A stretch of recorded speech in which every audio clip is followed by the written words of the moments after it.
Yo, yo, yo, it's your boy J Bess, and welcome back to the NFL Vault. On today's final episode, me and the three-man weave will be previewing the AFC and the NFC South and also answering three very crucial questions going into the 2025 NFL season. What AFC team is the biggest threat to Mahomes and the Kansas City Chiefs? And also, what NFC team is the biggest threat to Jay Hurts and the Philadelphia Eagles? And also, who is the biggest sleeper pick in fantasy this upcoming year? And as always, we will end the episode with a huge bold prediction for 2025. So without any further ado, let's open the vault. All right, y'all. This is the last episode of the NFL Vault, y'all. And the vault is now open. We're talking about the AFC and NFC South. But starting in the AFC South, we're gonna give y'all our predictions 1 through 4. All right. So D Hill, starting in fourth place, who you got? AFC South, the Titans. Like, I'm cool. Like, I get it. I understand. Like Cam Ward, I'm rooting for him and everything, but like, they didn't really do anything other than draft pretty well that got me excited. Like, I'm sorry. Like, I'm sorry to the Titans. I'm sorry. That's just it. Like, it's just that simple. It's simple. Yeah, it's simple. I got you. All right, AJ, who you got at fourth place? I hate to echo him, but unfortunately, it has to be the Colts just because overall, man, when you just look talent top to bottom, Cam Ward could come out and be the second best quarterback in this division. But it's just nothing else left on this team. Mm-hmm. I got you. Yeah, I'm going with the Titans, man. I think, as Dio said, there's nothing they did that really excited me outside of getting their quarterback. Right? I think they took their first step in rebuilding this team from top to bottom by getting their QB. And one thing I want to say about Cam Ward is I like the situation that he's in. I think it's similar to CJ Stroud, right? CJ Stroud didn't have a solid number one dude when he first came into the league, right? Nico ended up developing into that. I don't think Calvin Ridley is that guy anymore, right? He had a little flash in Atlanta, and then Jacksonville, we thought he was going to be that dude. Tennessee, he came in last year, wasn't that hot, right? But I don't think that Calvin really is a guy where he can just drop back and throw it up to him and say, go get it, right? I don't think he's that guy anymore. So I think his development going to be like CJ Stroud, but I don't see that magic that CJ Stroud brought. Remember, he came into the league, took the second worst team in the league to the playoffs, right? Jaden Daniels came in, took the second worst team in the league to the playoffs. I don't see Cam Ward doing that. So I got Tennessee at fourth. All right, but they took a great step. I want to stop you, but they will be better. Oh yeah, no doubt. If like prime example, like when we seen a lot of those games, like Will Levis was a meme, like consistently, and like all you have to do is not be Will Levis, and you could be better. Like that's 2 games better than because he like seriously he became a meme like consecutive 4 weeks, like over some of the blunders that he had. First week of the season, I think. Like so, and I think they can be better, and they can be better and still be last in the division. Right, for sure. And I think Cam Ward, he'll bring a calming presence in that QB huddle, and I think his athleticism being like Will Levis could move around, but he can't move like Cam Ward. So I think he'll be able to kind of cover up some of the warts that Tennessee has. But again, just overall, I think they're still going to have some work to do in these next coming off season. But they did improve that offensive line. I will say that they did improve that, and having running game Moses, it does help. So when I Callahan, when I said they didn't do anything to excite me, I misspoke because they did improve this. They did make some attempts to improve this offensive line. Keyword attempt, because Dan Moore, who came from Pittsburgh, I don't think he's worth that bag that they gave him. From what I saw in Pittsburgh, right? Dan Moore was one of the weak spots on our O line. Not saying that he's not an improvement from what they had last year, but is he worth what they gave him? As a Steelers fan, I don't think so. And I kind of laughed a little bit when they gave him that bag. So they definitely made attempts to make the roster better. Bill Callahan, though. But go ahead. That's very true. That's very true. All right. But moving on to third place in the AFC South, D Hill, who you got? I got the Colts. Like, as we saw, I know we were excited to see football last night and seeing the preseason. Anthony Richardson got hurt again. It's not major, but I'm not sold on nothing Daniel Jones. Like, I've seen Daniel Jones' experience. I've seen him with the good play caller. I know he hasn't had a good offensive line. I know some of the weapons haven't been top tier, but he's not about to excite me with the Colts. I do like Lou Anarumo, coming from Cincinnati. They needed a change. They needed a change bad in Indianapolis, same as in Cincinnati. I think his time just ran out, and breath of fresh air sometimes helps, Yeah. but it ain't about to help, but so much is what I'm saying. Like, I get it. They was a fringe, almost could have made the playoffs last year if something bounced their way. If Anthony Richardson didn't tap out and just, did what he did. But it's just that once again, they just didn't excite me. Like, your best bet is the Daniel Jones is your insurance. That's what you did? Nah, I'm good. They should be last. And I get why AJ said it. I got him third. Yeah. Who you got, AJ, third? So it was a little bit of a misdirection. I'm going to Jaguars. I do not like the Jaguars offensive line. I think it's going to make it extremely tough on them to have a functioning offense. Yes, they'll continue to have big plays with Brian Thomas Jr. I think that them listing Travis Hunter as their wide receiver too also kind of shows what dire straits that their offense is in, because to me, I firmly believe that Travis Hunter would shore up a pretty solid cornerback core. So I think he should be, focus on cornerback over wide receiver. But of course, you want to, like Trevor Lawrence said, he wants, Travis Hunter to be on the offensive side. But I just don't know. So I think that offense is going to struggle. It's going to come out the gate slow. They're going to be trying to find their way, and having a bad offensive line can blow up a lot of your plans. And so I think it's going to be really, really tough for them. So I'm actually going with the Jaguars third. All right, I'm going with the Colts. I think that this year Riley Leonard will get in eventually. Like, I think Anthony Richardson stays hurt, right? And I've been defending Anthony Richardson. Like, I hear a lot of people saying that Anthony Richardson is not good, he's a bust, he's that, and I've always made the argument that he hasn't even played a full season worth of games yet. You only get better with reps, right? You can't get better not being on the field. The best ability is availability. But then last night it hit me. He's not available. So if you don't got the best ability, then how can you ever get better, right? So I'm off to Anthony Richardson. I was never on the train. Like, I thought he got drafted way too high, because remember, he got drafted at fourth really because of his combine. It wasn't really his tape, right? So I was never high on him, but I tried to defend him. But I'm done defending him, dog. You just can't stay on the field, and that's a problem. Then Daniel Jones, I don't see him being resurrected. As good as I think Shane Steichen is, I don't think he'll be resurrected. So Riley Leonard from Notre Dame, I think that's going to be their guy. I think he's eventually going to step in and take that role over. But I like the weapons in the offense, though. I like Tyler Warren, right? Everything else. Yes, I like Jonathan Taylor. I like Josh Downs. I like Michael Pittman, right? I like this offense. It's just the QB position is a problem. And defensively, I'm not too amazed by their defense. So I think that's going to be a weak spot on the team. But I think they're going to end up falling third, unfortunately. And Shane Steichen, another year, we thought him coming to Indianapolis, he'll turn this thing all the way around. Well, he can't until he get his quarterback. And we got to find out who's going to be his QB throughout this year. All right, so moving on to second place, D Hill, who you got? I got the Jags, and I'm a little bit more optimistic than AJ is, but I do understand his trepidations, reservations, all that. The offensive line is real. I mean, it is what it is, but they do have Liam Cohen, and if you think about it, I want to ask you a question, AJ. Was you high on the Bucs offensive line the last year before the season? I had higher hopes, especially having at least a piece like Tristan Wirfs. You know what I mean? Yeah. So when you have, like, we've seen it with the San Francisco 49ers, at least when you have one guy, all right, y'all four figure out the rest.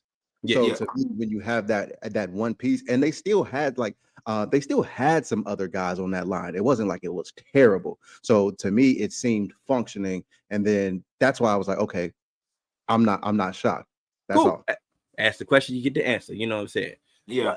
But I am high on Liam Cohen. I think some of the things that he can, I think he can mitigate some of their woes on the offensive line. I think he can bring the screen game and help this offensive line just get through something. You know what I'm saying? I think he can get Trevor Lawrence back in order. I think he can. We've seen Brian Thomas Jr., like you say, man. He potential stud. I think he can get this offense. I'm banking on him getting this offense in order. And with him getting this offense in order, that's going to get the defense to settle down and be something. That's just me. Got you. I got you. AJ, who you got a second?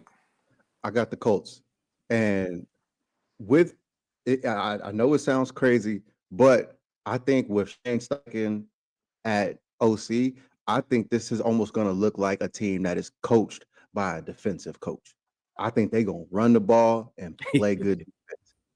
And I think that's enough to really make them be a threat in this. And then as they start establishing the run, I think Daniel Jones will be able to do enough to kind of move things forward.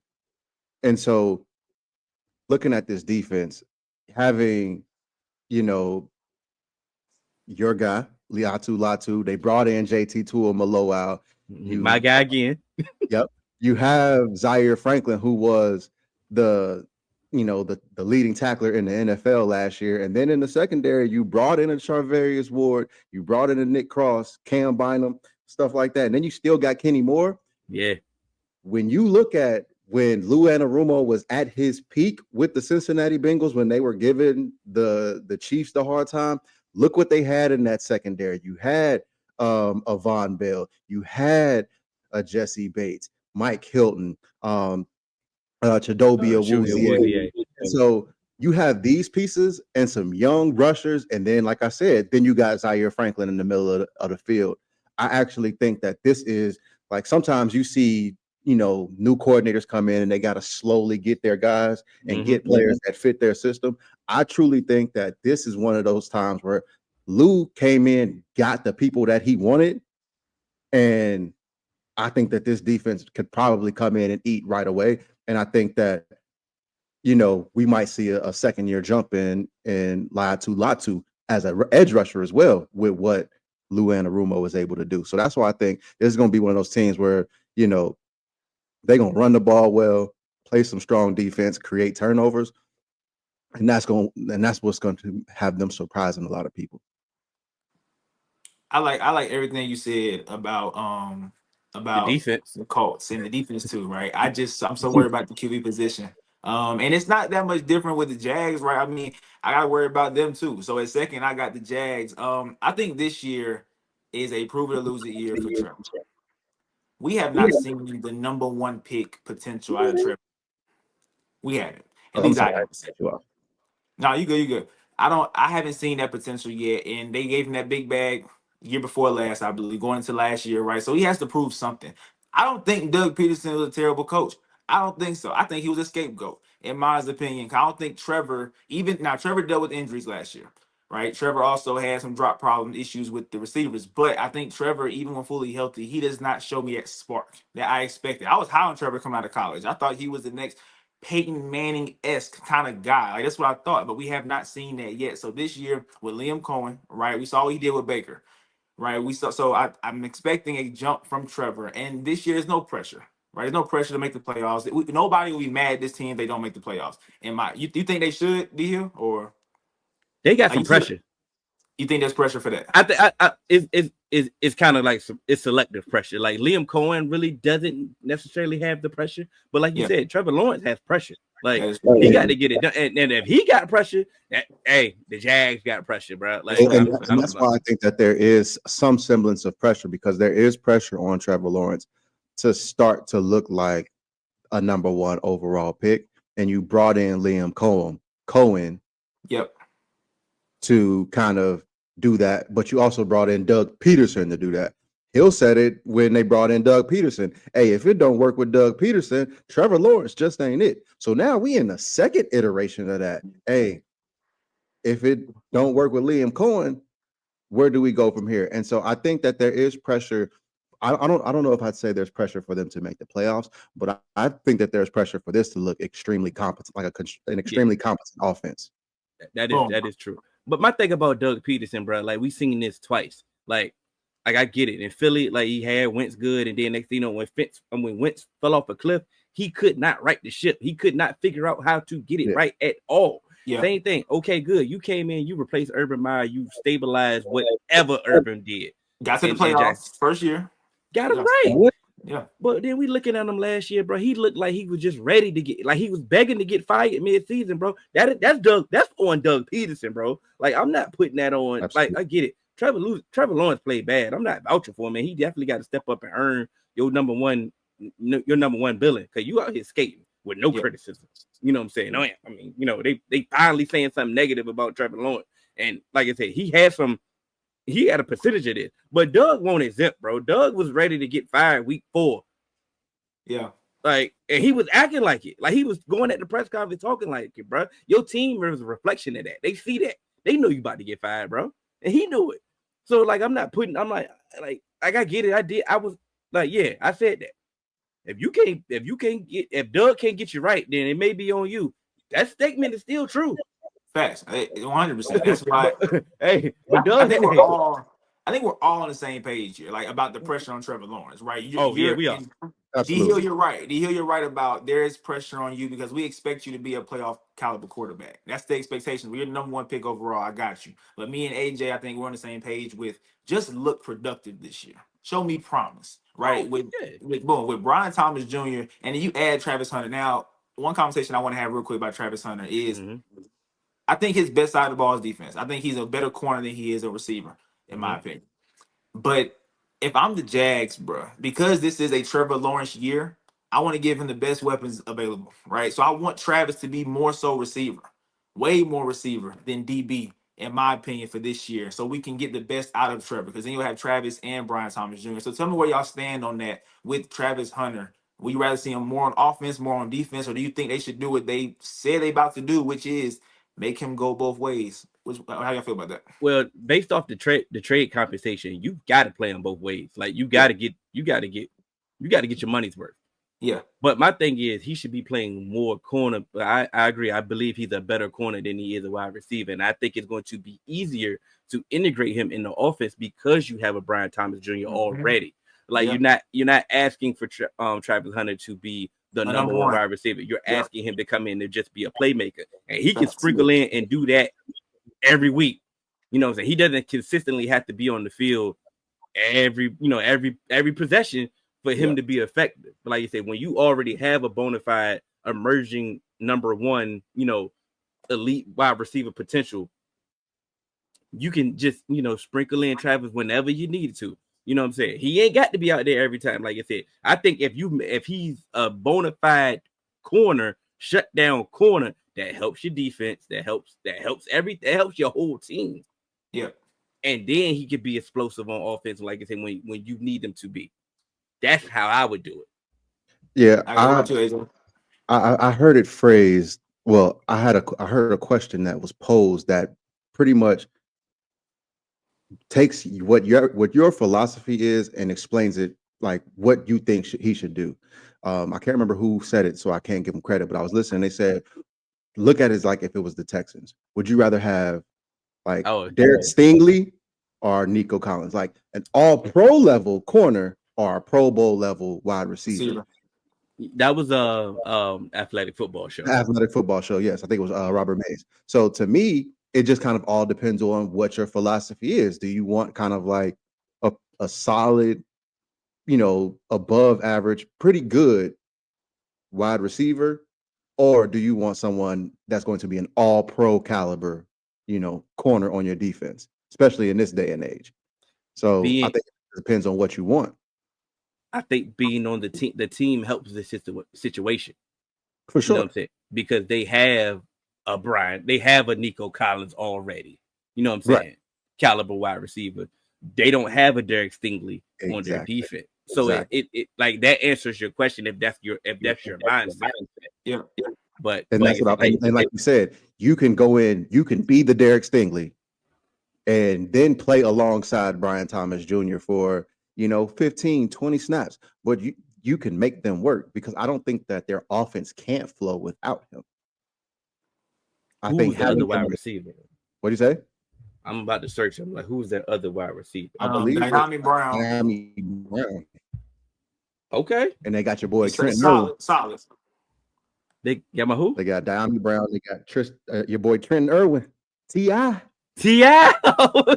Oh, they live, baby. You know what I mean? So that is a now. Once again, that with, like I said, with Diami Brown and Trent Irwin, that ain't playoff caliber wide receiver. Like, no doubt. But they're solid. you can get through a regular season with that if you scheme it properly, like we've seen Liam Cohen do. Yeah. Like we said, we've seen him last year play some games without Chris Godwin and Mike Evans, or just play a game with just Mike Evans, and them. You know what I'm saying? So he can scheme up some things, but didn't last year, weren't they saying like Trevor Etienne was gonna get some like slot receiver reps, or was I misremembering that? they say that every Yeah, time. The And then next only thing reason why I mentioned that is because they like Tank Bigsby and he's been doing pretty well in camp. I think that kind of expands it. He don't necessarily got to play, actual slot, but you can do some two-back things and expand your offense as well. And Tootin, they got Tootin from Virginia And by Tech as well. Yeah, so I think that this can, like, they have some things that they can do where it's like you can put out a functional offense and you can put out a functional passing game. Yeah. I got you. And I love that thing you brought up about having a Nico or having a Derek Stingley. I think because of how we all see it, but I see it more so as this is a proven year for Trevor. So if I'm an organization, I want to put you in the best position possible because I'm looking at Travis and Brian Thomas Jr. We've had them for a long time. Travis 21, Brian Thomas is 22. They're gonna be here. Right. So I want them together a lot offensively, in my opinion. Now, if they're shooting more for playoffs, then I understand your argument for having an all-pro corner. You know what I'm saying? But to me, because this is Trevor Lawrence, are you my guy? I want to have the best weapons possible around you to see if you're that guy. And also I'm just worried that going both ways in the NFL, we haven't really seen it. Right. We haven't. We saw Dion do it back then, right? And that's really who else other than Dion, right? A couple of people did it sparingly, like, but Yeah. this is what we about to see. This is what we about to see from Travis. Is about to be never before seen. And the reason, and another reason why I know we're talking about, like, pairing him with Brian Thomas Jr., but if you actually focus on him being a corner, this actually settles your cornerback room. And with Trayvon Walker and Josh Hines Allen and stuff, Eric Armstead, you can actually, like, you actually might put together a really, like, serviceable, probably, dangerous defense, because now you take Tyson Campbell out of your starting lineup. Now you have Travis Hunter, Jarian Jones, and Jordan Lewis at your cornerback positions. I think that's a lot more, dangerous than having, Tyson Campbell out there and then they treating him like the kicker and water boy. Where's my you know what I'm saying? So trying to find where Tyson Campbell's at. So I think it makes your defense so much better, and I think it settles the room. It puts everyone in their place. And now you got Tyson Campbell as a rotational corner, which even gives you more depth and stuff like that, which allows Travis to kind of, spell himself. If he does have to run 3-9 routes in a row or something like that, you can kind of save him in that manner, because now you have a Tyson Campbell to spare him, instead of having him on offense and then just trying to, spare him with Trenton Irwin and T.I.'s my guy. But I think you're a little bit better off, sprinkling him in on offense and actually having him run full time on defense. Let me ask you this, Jalen. Jags trying to build a new stadium, and you've seen how all these stadiums are, state of the art, $1 billion stadiums. Like, they still gonna need some funding though. They're gonna need that city support. What helps them get that city support the most, in your opinion, by using Travis Hunter? Putting him at corner. And actually, I think you can make both arguments, because you put him on the offense. I think it's more excitement in Jacksonville, right? The city is more excited about it. But defensively, like y'all said, he can be all pro at corner, which helps the defense, which helps the team. So the team can be above expectations this year if that defense is as solid as we think it can be, like potentially can be. So I think both is true, but I think from typical NFL fans, they want to see points, they want to see exciting plays, they want to see offense, right? Yeah. So putting Travis offense, I think that's going to get that city engagement that you're asking me. If that's what you're asking me. Yeah, I mean, it's no wrong answer. Like you said, I know you, because you was on the fence. You were like, are we trying to fix Trevor Lawrence, or are we actually trying to build the team up? And you know what I'm saying? It's a double-edged sword, because, like you say, building the team up should be helping. I was going to say, building the team up also helps fix Trevor Lawrence, at least optically. I'm about to say it. But it's two different things. He could be ass, and the team could still be winning. You know what I'm saying? He We've could just seen be that a before. game manager, but if he wins, no one's gonna care. Yeah, nobody cares. Facts. That's facts. And one last thing, 'cause we got to move on. But Yeah. one of my friends told me, and he made a really good point. If Travis Hunter's playing both ways, he said he's going to run the ball to his side a lot and make him get engaged on the defensive side, tackling wise. And I think that's a good point. And I'm so scared of longevity for Travis because we seen you do both ways in college, and this is college, but it's the NFL, dog. Like I'm scared of his longevity if he's going both ways, close to a 50-50 split. You know what I'm saying? Versus, I'm only gonna play a couple packages defensively, but I'll be on the offense. So I'll play a couple packages offensively, but I'll be on the defense. But if he's playing both ways too much, I'm scared of longevity. He has an injury history. Everywhere he's been injured. I mean, to be quite honest. So, I mean, you have every right to be scared. Yeah. And here's my thing. Another reason why I say I think corner should be his main thing, because you can play tired at receiver because you're gonna run some decoy routes. You may not even be in the progression. Yeah. You can't play corner tired. Yeah, no. Because a tired corner, Beat. touchdown. Yeah. You know what I'm saying? So Yeah. to me, I think he needs, like I said, he has shown that he has amazing, stamina, being able to play both sides in the Big 12. They got, 300 snaps a game. But I just truly believe, like you said, the NFL is different. Boys gonna lean on you. They are going to single you out. Yep. Coordinators and coaches are a lot more prepared than they are in college. Facts. They don't have a limited time because you have to go to class or any rules and regulations on how many times you can meet with your players. Some of these coaches, they stay, like, they live in the facility. Mm-hmm. So they are going to find your weakness and they will exploit it. If they see that you can't tackle or you can't crash down in the run game, guess what they're going to do? Run to your side. Run to your side. They're going to start pulling guards your way. They're going to start having some of them big blocking tight ends crack on you, lay on you, do all of that. And then you got to go out there and run routes. Hey, man. Yeah. Yeah. Good luck. Good luck with that. All right, we're moving on to the number one team in the AFC South. D Hill, who you got and why? It's the Houston Texans, and it's really because of their defense. Be quite honest, this defense is going to be realer than what it's been, and it's just that simple. I just think they're the better team. They went through a whole lot of nasty last year, and still was able to coast through the AFC South. And did they get better? At certain spots, their offensive line is the biggest question mark throughout the whole division. And that's nasty. You got rid of the best player. It was nasty, and then you got rid of the best player, so now it's nastier. And then your replacements, like the whole process was just, so they have a huge question mark. I'm not saying that they're a juggernaut, but I'm just saying they had question marks last year, and they still coasted through. They still coasted through this division.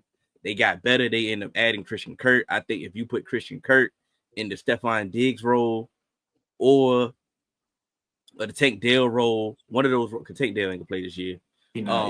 Nico Collins is, like I said, he's definitely on the cusp of trying to crank that top 5-ish, trying to be that upper echelon wide receiver. Them drafting Jaden Higgins to go alongside, like I say, the things that they did, draft wise and offensive wise, I'm cool with it. Things like they did on defense, go getting the Sheldon Rankins and stuff like that, and locking up Derek Stingley. The things that they did, what did they got? They got another corner as well, I believe. Ronald Darby, I think. Yeah, don't ever say that again. No. In that system, in that system though, he definitely would be serviceable. Yeah. So, like I said, I was just joking on Ronald Darby, Florida State. I know. But I just think that they're just the best team. They made some improvement in certain areas. Their offensive line is a huge question mark. I get it. It was a question mark last year. Did it get worse? Who knows? Did it get better? Who knows? But they still the best team to me. Yeah, for sure. I think that this is, like you said, this is the best team. And it starts with the defense. Will Anderson, Daniil Hunter, Azeez Al-Shaair. We know about that secondary. They said CJ GJ his injury wasn't as severe as they thought, so he actually could be ready for week one. Jimmy Mhm. Ward going to jail, but that's just a backup. And then they still got Jalen Petrie and Kamari Lassiter too, who are you know really solid Yeah. players to go along with Derek Stingley. So I think it all starts with this defense, but all eyes are going to be on the offensive line. And I know Hill, you were talking about Christian Kirk playing the Stephon Diggs role. You know, I think they have Or the Tank Dell role. but my thing is, I think they have guys to play all the roles that they necessarily need because not only do you have the big body in Jaden Higgins now to go alongside Nico Collins, let's not forget his teammate Jalen Noel, who can roam all over the middle and who is athletic as hell too. So you could interchange him with Christian Kirk a lot too. They can go on the field. Hey, the offensive line is bad, right? So guess what? We can just do four wide and a tight end. We can go empty. Because Yeah. guess what? They got Dalton Schultz too. Hey, Yeah. let's look. Let's go five wide, get a mismatch, and look, CJ, you will make a decision. He will make a decision. Spread them out, make quick decisions, get the ball out. So you have plenty of options. So I think that you know if even if the offensive line is terrible, like you said, they navigated that last year, and I Mhm. think that their weapons got better. You know, Yeah. well, let me not say better because Tank Dell was hurt, Stephon Diggs, but I think they brought in enough pieces to elevate their room from what they had last year and alleviate any concerns, even if injuries happen. Cause we Where seen it now, last year when Nico got hurt, that offense was extra ass. Like it was. exactly, and now even if Nico hurts, like you said, you got a Jaden Higgins. You still have a John Mechie who has some upside. You still have a Xavier Hutchinson who people had some hope for, but now those are like wide receiver 5 and 6, Mhm. 7. So I think you still have some NFL caliber talent if someone does go down. And like I said, you also have that tight end and Dalton Schultz to open things up. So we shall see. And who knows what Nick Chubb will be as a spell back behind Joe Mixon. I think that there's hope here with the offense, even with this terrible offensive line. Go ahead, Jalen. 100%. I'm surprised I didn't bring up that backfield yet. I love this backfield. Yeah, Joe Mixon nursing the injury right now. We're gonna see how that go. But Nick Chubb with the reduced role, I think can show flashes of his old self. I don't think it's not gonna be that much wear and tear on him this year. He won't get that many touches because Joe Mixon is the guy. Of course, seeing what this injury is moving forward, but also got Dalton Schultz at tight end. Like, there's a lot of weapons on this offense with CJ Stroud to produce with. The O line, as y'all said, it was bad last year and they still won a playoff game and was in a close game with the Chiefs, right? Mhm. So just give us more of a serviceable offensive line, and they'll be just fine, right? We seen CJ with a bad one, and defensively, CJ Gardner Johnson. Let's see the severity of the injury. I think they're still running tests. I haven't seen an actual report about it yet, but defensively, they're stacked. D'Amico Ryans has so many weapons on that defense to make life a living. You know what for opposing quarterbacks. So I think this team is easily to me the number one in the AFC South because they got 6 easy games to them for that team. It should be easy games against the Colts, the Titans, and the Jags off rip. So I think they definitely gonna win this thing by a mile. That's the thing. I'm sorry, but I'm not sold on the running backs, bro. Joe Mixon is already hurt. Yeah, Nick Chubb, injury wise, come yeah. on, bro. Another severe injury he's Devastating. recovering from. You know what I'm saying? Like I get it. It's a reduced role. Cool. I hope I'm wishing for the best. And then Damian Pierce, we ain't seen him been. He ain't been good since his rookie year. And then he was coming back from it. He came back from an injury. So, Mhm. like I said, we already have What about questions on Woody? this What about offensive Woody line. Marks? Who?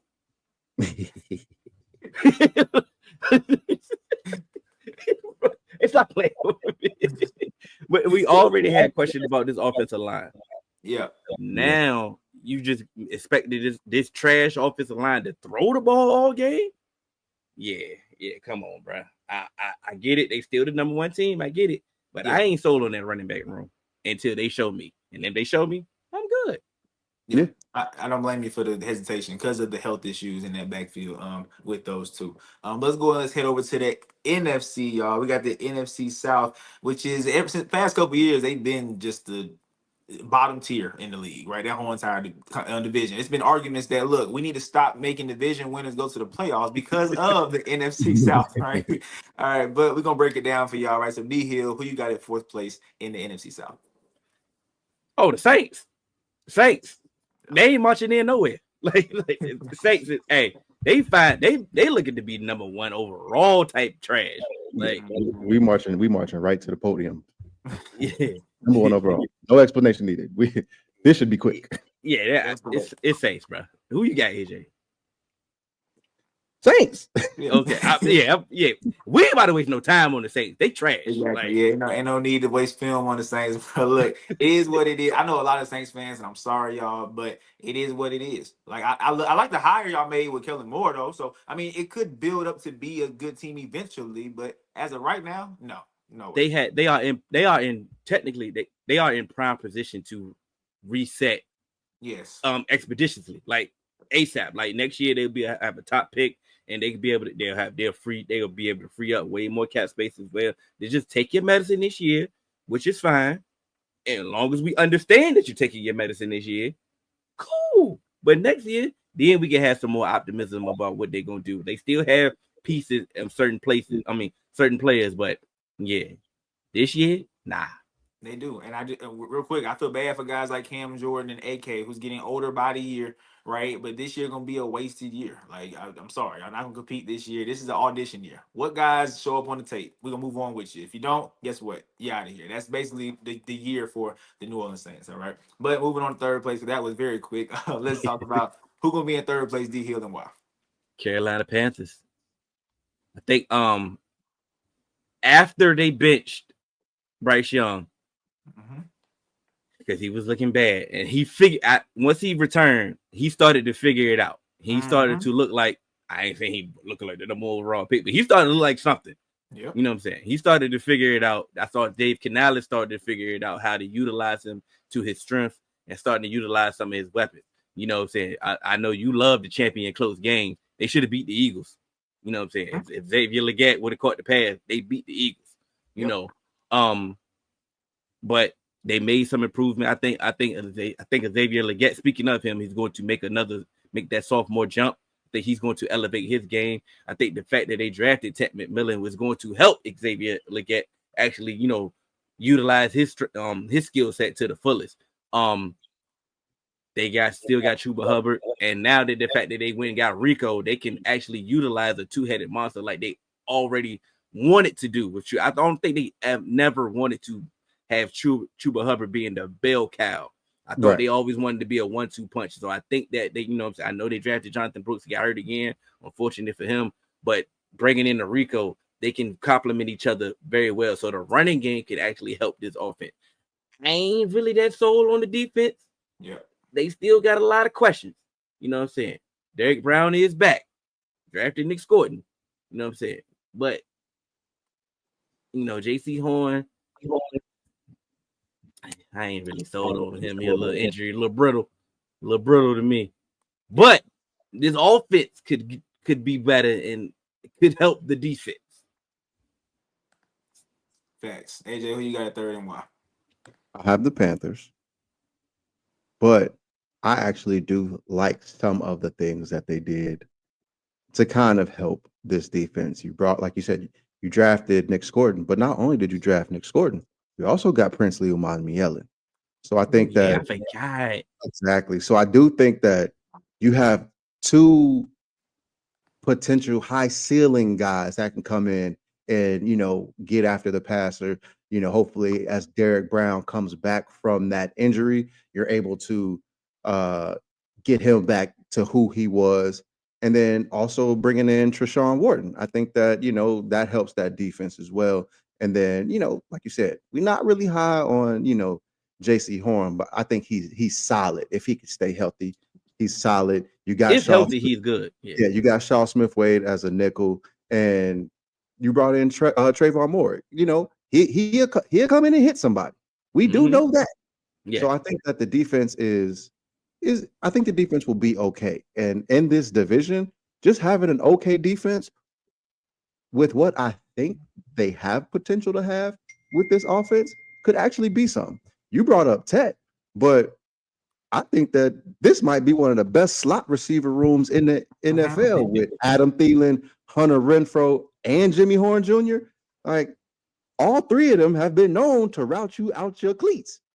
So I think that that's going to help. And you brought up how Ted McMillan can help settle Xavier Legette, but I also think that it's going to help out with Jatavian Sanders too, who was a very hot, very athletic tight end that people had hope for. So I think that this offense could actually be sneaky good because remember at one point their offensive line was looking pretty good before they drafted Bryce Young with Ike Guanu, Taylor Moat, Robert Hunt, Damian Lewis, and Austin Corbett.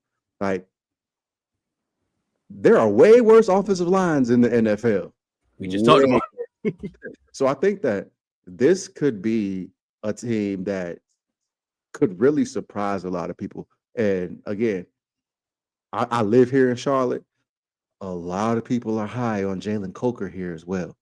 They love Jalen Coker and what he's able to do. So that's another weapon that they have for Bryce Young. So I think that this team could surprise some people.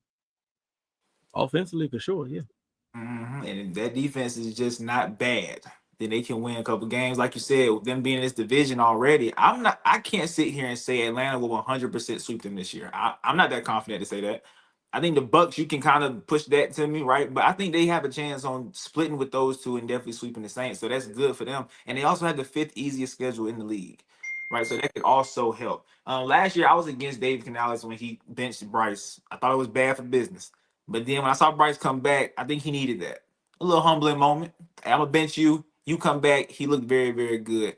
And not very, very good, but he looked better, right? Clearly, he learned something when he got benched. So then year 2 with Dave Canales' offense, I think he's going to be very good with Ted McMillan, who I'm very high on. I think he's going to be special in this league. And then you also have Hunter Renfrow, Adam Thielen, Xavier Legette, year 2, not two-headed monster, but 2 good running backs back there with Truba and Rico. Like, this offense can be really good if Bryce takes that next step, which we all kind of expect after what we saw. And with the 5th easiest schedule, I'm going to go ahead and say it. This can be a team that's like 2 games out the playoffs by the end of the season in the NFC, in my opinion. I'm not ready to. I was this whole time y'all was talking, I was really flirting with making them the 2nd team in this division, but I'm not that certain, right? My credibility is on the line, so I cannot put I can't put Carolina at number 2. But I think this team can be that sleeper team nobody's expecting.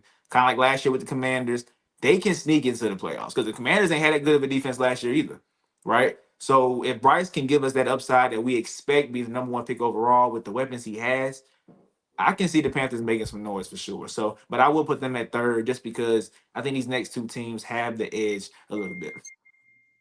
But D Hill in 2nd place, who you got? Atlanta Falcons. Yep. I think I like what they did in this offseason. I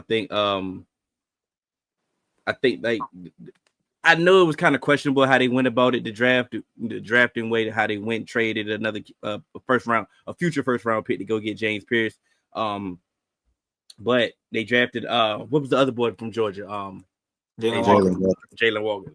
Getting him with Raheem Morris, he's a versatile piece, you know what I'm saying? Getting James Pierce, having a Leonard Floyd already on this team to settle them down in the edge room. They needed a pass rushing bad. So so bad. I understand. I wouldn't have done it. I wouldn't have gave up a future first. But the fact that the bad as they needed edge rushing, I understand it.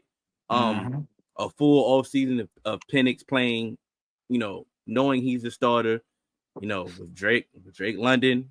You know what I'm saying? I'm not about to sit here and go with the, get with the hype train of Kyle Pitts again. But like I said, the fact that Drake London actually has a quarterback that can get him the ball. Like we remember, like I know it was a long season last year. We had some Kirko chains moments. They was putting on the chains with Kirko, and Kirko was living life again. Yeah. And then we realized, all right, man, Kirk, back to regular Kirk that we know, unfortunately, They didn't do enough defensively for them to overcome their deficiencies. They made some attempts, and I'm cool with it. I like it. It's just that they just didn't do enough for me to give them the number 1 spot. Boom. I got you. AJ, who you got it to and why? Tampa Bay Buccaneers. I knew one of y'all was And gonna do it. I knew one of y'all was gonna do it. I didn't know who it was, but somebody was gonna do it. Go ahead. and so I knew who it was. right. So, but also we talked about Liam Cohen earlier. I think Mhm. that loss. I think that loss means something. I Mhm. think that loss means something.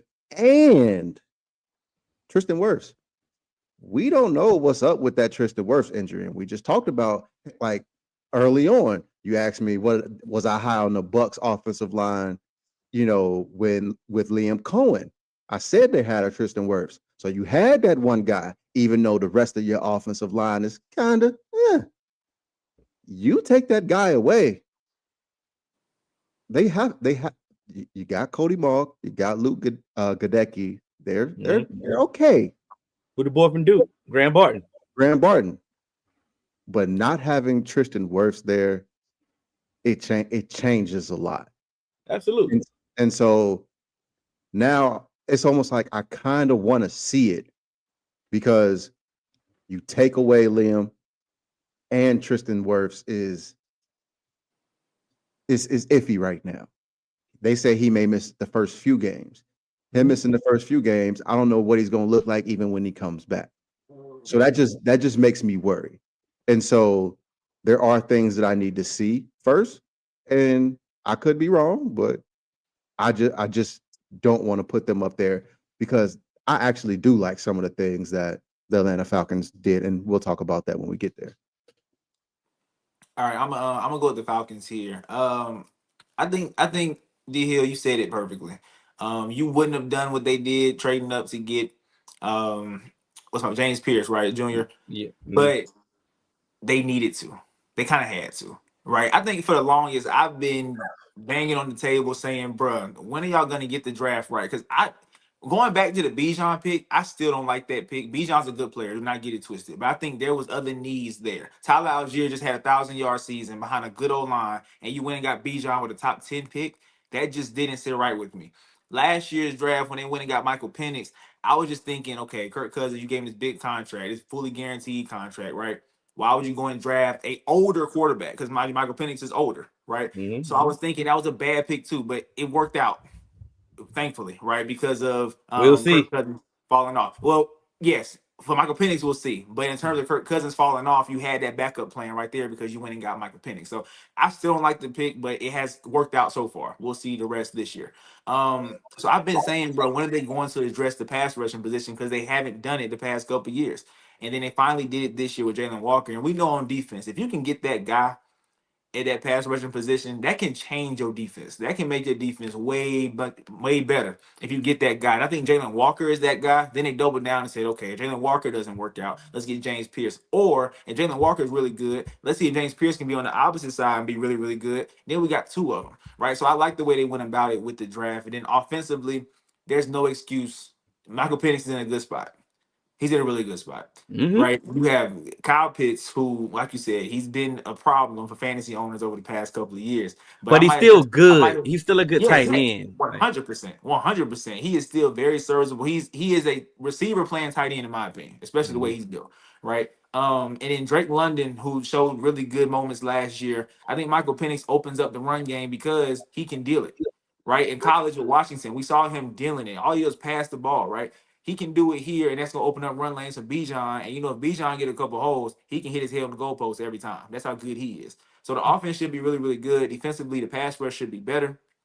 I still don't like them more than the number one team, but I think they can be a wild. They can be. Their ceiling is a wild card team, in my opinion. I think they can get over that little hump and get into the playoffs. while we still here, go ahead and finish it off, AJ. They your number one team. All right. So the reason That's why I true. have the Falcons as my number one team is I think that just to start it off, Zach Robinson is going to be able to get them to run the ball, especially with the offensive line having Matthew Bergeron, Jake Matthews, and Chris Mhm. Lindstrom. I think that is solid, and we've seen what they've been able to do with a statue behind there. And I'm not saying Michael Penix is Michael Vick, but he can move around and get to his spots. He can run those stretch plays. Mhm. He can get there. Kirk Way was better than legit Kurt. statue. Facts. Yep. And so I think that that's going to just add, even just getting off the spot when you get a little bit of pressure maneuvering in the pocket helps this offense a lot. So like you said, you have a Drake London who can be one of those guys. I think we're going to see Drake London take a step. And, if Darnell Mooney is able to come back healthy and, be who he has been in the past, I think that adds things to it. And hey, we're not going to buy into the Kyle Pitts hype at all. But again, I think we're with a quarterback who can get him the ball. And I think Zach Robinson is going to be like, hey, dog, you are just a big slot receiver. Mm-hmm. We're going to stop using you as an inline tight end. And all. You are a big slot receiver, and we're going to use you as such. We're going to move you around like that. And so I think that, that's going to help. And so I think that we don't like the defense. I think that the defense is actually pretty okay. Like adding Xavier Watts with Jesse Bates to basically put an umbrella on your defense, I think is great. And then we talked about Jalen Walker. We talked about James Pierce Jr. You have Arnold Ebiketie. You hope that he could take a step, and then you brought in Leonard Floyd to kind of give you a baseline. Jaden Ellis played really well. So I think that this defense can actually be pretty solid, and we still have AJ Terrell. So I think and who?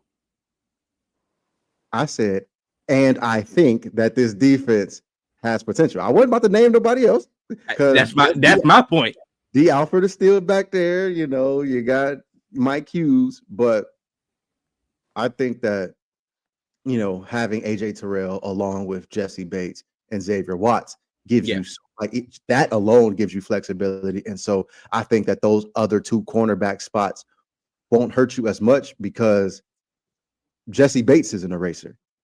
He can erase a lot of those mistakes that happen in front of him. Adding a Xavier Watts back there now, that adds a lot to actually disguise stuff, get really creative, get guys in some creative matchups.